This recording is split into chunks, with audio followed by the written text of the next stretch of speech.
Hey guys, how's it going? How to set a plugin for recording. So make sure that you download the DAW like GarageBand or Cupisys from the App Store, right? In my case, I downloaded GarageBand. Okay.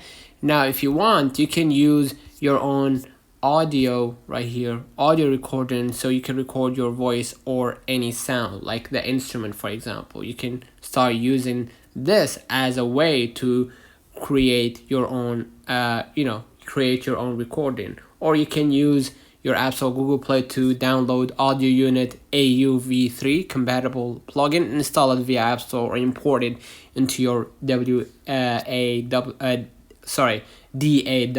Okay. Now what you're gonna do, you're gonna just go ahead and open up your music or your instrument. Excuse me. Now what you're gonna do, you're gonna click the red button to start recording, right? And hit record and create your track. Let me know in the comments if this video helped you. Do not forget to like and subscribe. Excuse me. Thank you for watching.